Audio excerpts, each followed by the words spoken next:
ahoana marina, iza marina no ao ambadika io resaka soloka mitampoka io, na resaka tatoato ary mampitaraina ny vahoaka ny soloka mitampoka petrôly. Ny fantaniana mipetraka atreto ny hoe iza marina no tena tomponatoka tamin'ity raharaha ity.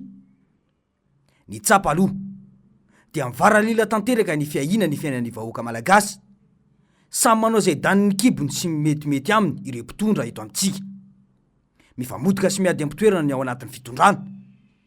Misy ny miseho akaiky ilay filoham-pirenena ka manasoketany hafa, to samy maneho fa manana ny ekipa ireo nahazo fitondrana, ka ao ireo natao andetika ny hafa, fa ao ihany koa ireo natao ho alentika. Ny vokany anefa ny vahoaka trano no mizaka ny mafy. Izay tokoa ilay hoe ny ray aman-dreny no miady, koa ny zanany no voaporiporitra. Zava-doza tsy mbola nisy tao anatin'ny 80 taona miantraika amin'ny fiarina sy ny fiainana ara-sosialy, endriky ny tsy fahafehezana ny raharaha stratezika be, famosavina ny firenena miariary. Kanefa nahoana ny fanjakana no tsy mandray fanapahan-kevitra momba ny tombosoloka mety nahitana izany. Ankoatra izay, betsaka no mitaraina ireo olom-pirenena fa simba ny fiara ny vokatra izany, saingy hatraiza no fepetra raisy ny fanjakana manoloana io. Hoy indrindra mantsy ny fanazavana hoe mijaly mihitsy zay mpanjifa, satria de toy izao petrôla no fangaro maro ny zalahy amin'ny gazoalina zany, de zao troana videna zao ny reservoir maty mba ny régulateur rail ny ty Mercedes ty no io petrôla io. Rehefa ny videna moa zany izy a, de ny fofonina de nisy fofona petrôla mividy, ary rehefa nividy gazoalina hafa mihitsy ndray a tamina station hafa, de hita mihitsy fa samy hafa ny fofony.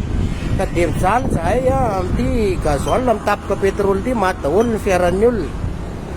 Sahirana koa na izay mécanicien raha manao réglage an'le fiara, satria tsy fantatra mihitsy hoe ina raha tsy ela vao tonga saina hoe tena sao de gazoalina misy petrôly zany.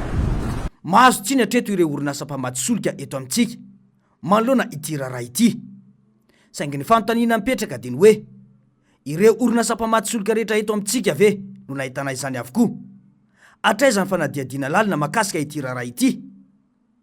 Aza adino ihany koa fa mbola nananan'ireo orinasa mpamaty solika ireo vola ny fanjakana malagasy izay mitentina amina miliara maro. Efa voaloha ve ireo vola ireo? Raha mahakasika io resaka solika io moa dia ahina mafy ho misy fifandraisany tamin'ny raharaha solika 4,9 lalitatra izay nanjavona teo anivon'ny jirama. Ny ariary loatra ny fahabangana ary sarona, ka mety soloina akora hafa mba ho siterna feno ihany no aterina. Avy eo simba matetika milina, tsy mety foana ny delestage. Orinasa mpitatitra solika anavadina député IRD no voatontonina tamin'ireny, izay mbola tsy fantatra mazava hatreto ny fahamarinana, satria ahina ny fisina vazaha mody miady ao anatin'izao raharaha izao, satria tsy vao androany no nisy tranga tahaka izao teto amintsika. Misy anaran'olona ambony voatontonona ho aty-doha, misy namana olona ambony ihany koa voatontonona, izay tsy voatery ho meloko, saingy mety hitombona ihany ny aya raha tarafina amin'ny zava-misy atray fa misy olona ambony izay akaiky ny mpitondra io no ao ambadika. Raha olony mpanohitra na misy roy aminy vao fikasana dia efa mety tratra ny voaka ny vaovao, fa voasambotra ireo olona nanao izany. Avy eo milaza ny OMS fa hitory. Nambaran'izy ireo ihany koa fa entina hony ny faktura ny vidianana azy raha misy, vao afaka manao fitsiriana ifotony sy manao ankety ny OMS. Fa ahoana marina?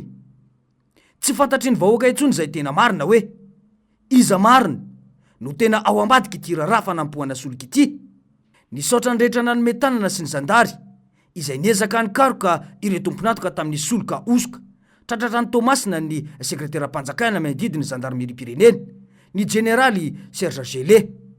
Tratra izy io hoy izy, tsy vita iray andro ny fanadiadiana amin'ny zavatra ngeza tahaka ireny, ary ny mpanao ratsy efa nanomana anio antaonany, ka nambarany fa tsy vita vetivety ny fanadiadiana.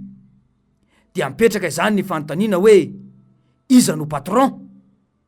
Mazava mantsy raha io fanazavana io fa efa misy olona ahihina ao ambadika izao raharaha izao, fantatro ity sekretera-mpanjakana medidiny zandarmeripirenena ity no amafisiny ihany ko fa izay milaza fa simba fiara vokatra izao fanampoana izao dia mametraka fitoriana tokony manatona eny amin'ny tobo raha tsy mandrava manao fitarainany oento ny profiny mécanicien fa tsy azontsika avela amin'izao manimba fananan'olona manimba firenena ho iatrany ny saiga ny fantaniana mipetraka malohana izany dia ny hoe tena otratra ve ny tena trondro vaventy satria mbola mifamahafao be ihany ny olona voalaza fa ambony voakasika ity raharaha ity aina ho tahaka ilay volamena eny ampitelopolo kilao nanjavona tao amin'ny ministerany arenany kibony tany ihany ko ka na misy aza ny olona ambony sy tsy tokony ho afamaina dia tsy izay ny sary miseho eto amintsika teto amintsika no efa nisy izany hoe ministra moditoranyizany rehefa hosoloina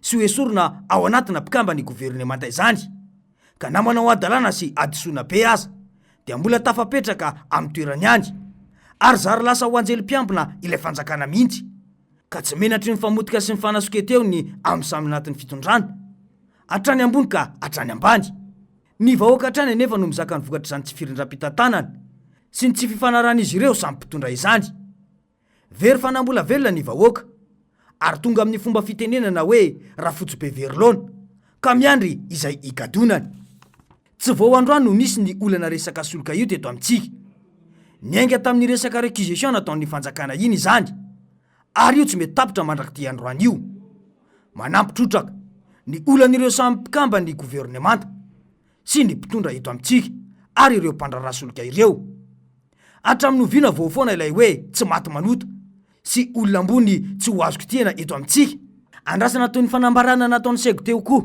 ny momba nytoyny izany rehefa tratra ireo atodo tena ho fantatra marina ve ireo atodo tena mpikotroka ny fanampoana ireo soloka eto amintsika io fa ahoana mariny